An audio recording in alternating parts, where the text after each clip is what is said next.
You are a product of all who came before you. The legacy of your family. You are your mother. And whether you like it or not, you are also your father.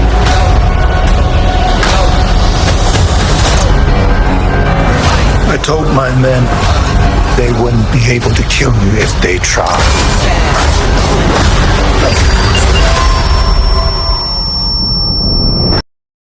Setelah sampai di alamat yang dituju, ternyata tempat itu adalah arena untuk bergelut yang bernama Golden Daggers.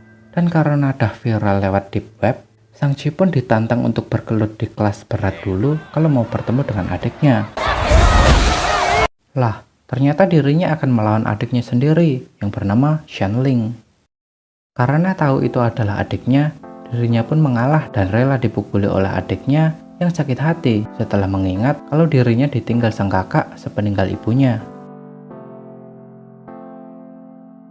Setelah memukuli kakaknya hingga kelenger, di belakang, Shang-Chi pun menjelaskan maksud kedatangannya setelah menerima surat dari adiknya. Tapi ternyata yang mengirim surat itu bukanlah dia. Saat itu pula mereka disergap oleh pasukan 10 cincin. Mereka pun kabur dong, dan Shang-Chi terpaksa harus melewati scaffolding untuk turun. Lalu menyuruh Katie duluan dan Shang-Chi akan menahan mereka. Karena pasukan Ten Rings terlalu banyak, Shanling pun datang di waktu yang tepat dan nyelamatin si Katie.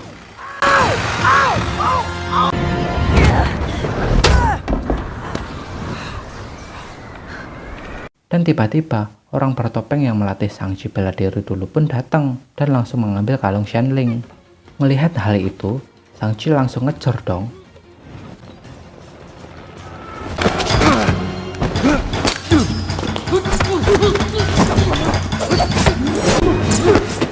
Saat Shang-Chi bisa mengalahkan trainernya dulu itu dan ingin membunuhnya, dia dihalangin tuh sama bapaknya.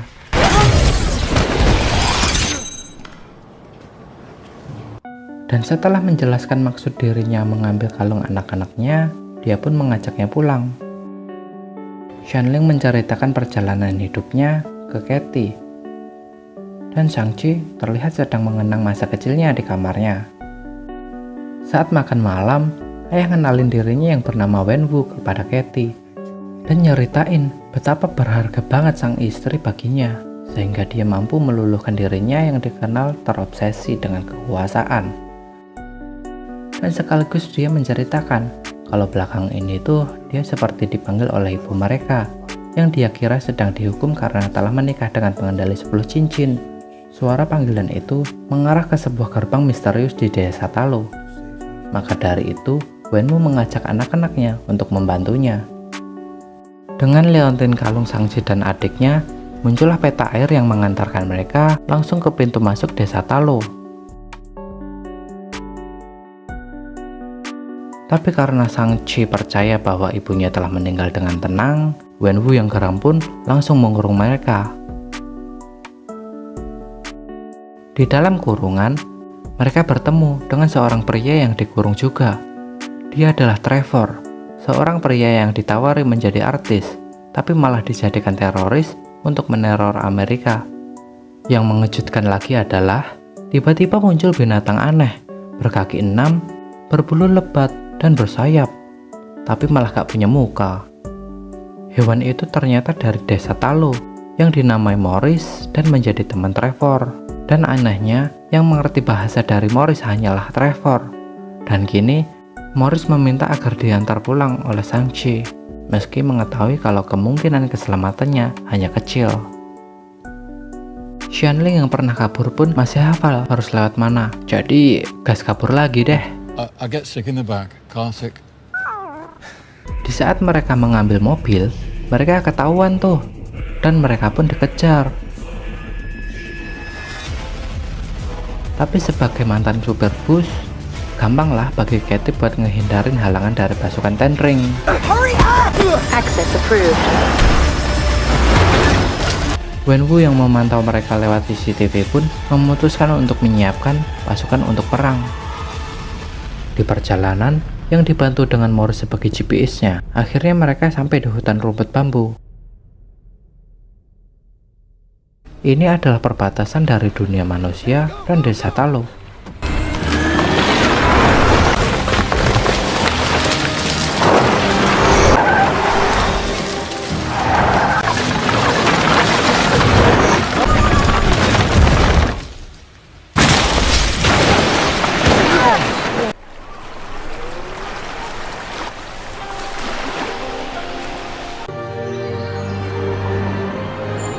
Sesampainya di sana, bisa dilihat tuh, berbagai hewan mitos ada di sana. Kedatangan mereka pun disambut oleh penduduk desa Talo yang bersiap kalau ada serangan. Tapi beruntung, muncul emak-emak yang mengaku kalau yang datang itu keponakannya yang merantau ke Amrik. Dia adalah Sulinan, saudari dari ibunya Shang-Chi. Lalu, Linan mengajak berkeliling sambil menceritakan soal desa Talo. Sudah ribuan tahun penduduk desa Talo memiliki tugas untuk menjaga gerbang kegelapan, yang dibaliknya berisi makhluk-makhluk jahat yang mengancam jiwa manusia. Contoh kecilnya adalah Wenwu, yang dibisiki oleh makhluk-makhluk jahat di balik gerbang itu. Makhluk-makhluk itu berusaha keluar terus-menerus, dan untuk menjadi kuat, mereka akan menghisap setiap jiwa manusia yang ia temui. Dan untuk melawan mereka pun, tak bisa memakai alat sembarangan. Mereka pun membuat persenjataan dari bahan sisik naga. Mengetahui ayah Shang-Chi yang akan datang dan membuka gerbang itu, mereka pun bersiap. Di sana Katie diajari memanah. Xianling pun diberi pisau lempar, bela diri yang telah dikuasainya sedari kecil.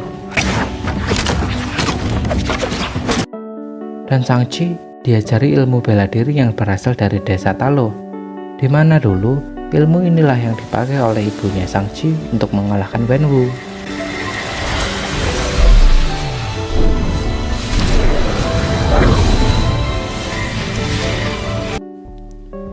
Shang-Chi pun mengingat hari di mana ia diajarin bela diri oleh ibunya. Dan di hari itulah ibunya meninggal. Mengetahui istrinya telah terbunuh, ayahnya pun kumat dan kembali menjadi kejam.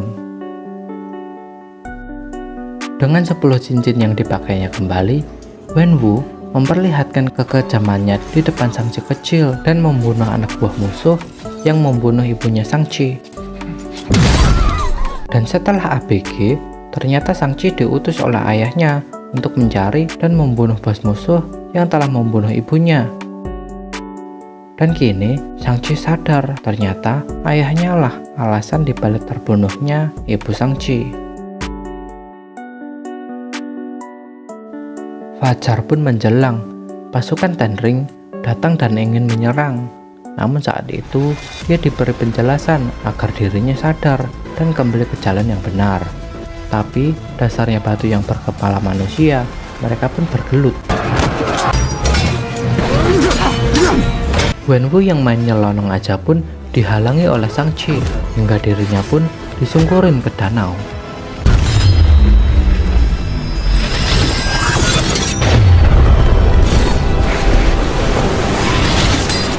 Suara yang terus-menerus menggema di kuping Wenwu pun terdengar semakin dekat. Dia pun lompat ke depan pintu gerbang itu. Pintu itu terbuat juga dari sisik naga, tapi dengan kekuatan Ten Rings ajaibnya, mudah aja sisik-sisik itu dirusak, sehingga beberapa makhluk jahat bertentakel bisa keluar dari sana. Makhluk-makhluk itu pun menyerang para manusia yang berkepala batu yang sedang asik bergelut. Makhluk-makhluk itu menghisap jiwa manusia dan membawanya kembali ke gerbang untuk memberi kekuatan kepada monster di sana.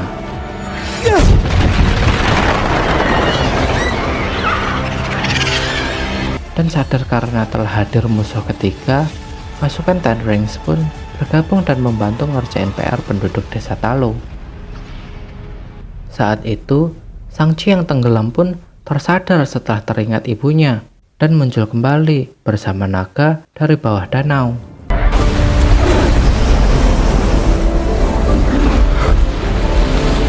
Shang-Chi pun mencoba menghentikan ayahnya yang mengetuk-ketuk pintu gerbang. Mungkin agar dibuka sama istrinya, dan mereka pun bergelut lagi. Dengan ilmu yang diajarin oleh bibinya, Shang-Chi pun berhasil mengambil 5 cincin.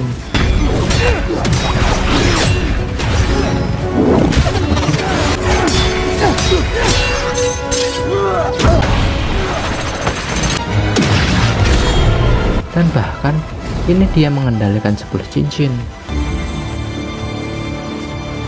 Sebenarnya Shang-Chi bisa aja membunuh sang ayah, tapi dia gak ingin durhaka kali ya. Jadi dia buang cincin-cincin itu. Dan saat itu pula muncul monster raksasa yang dimaksud, yang akan mengancam manusia.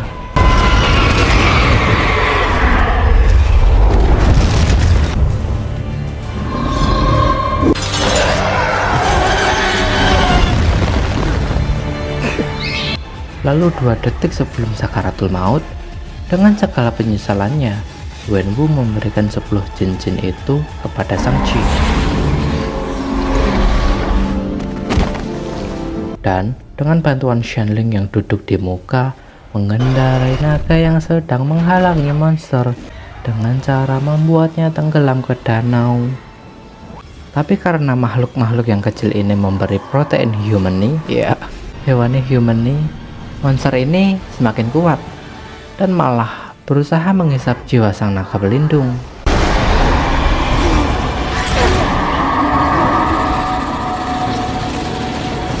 Untungnya nih, tenggorokan si monster berhasil dipanah sama si Katie. Gak sia-sia tuh cewek ikut. Si monster yang ahli hisap ini pun kesakitan dong. Dan di waktu yang sama, Shanling mengikat si monster. Dan Shang-Chi melemparkan 10 cincinnya ke mulut monster yang membuat si monster keselak dan akhirnya hancur.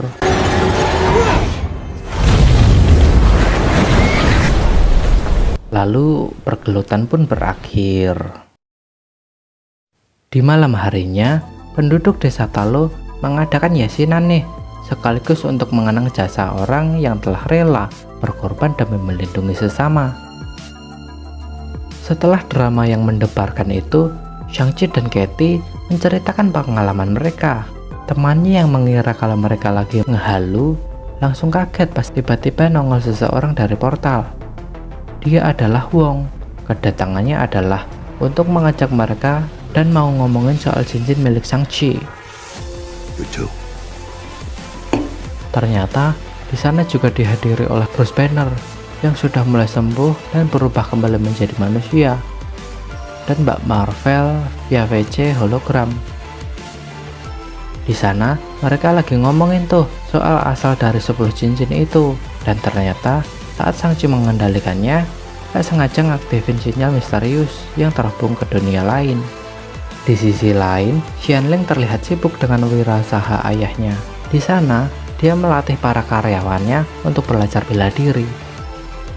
Dan film pun rampung.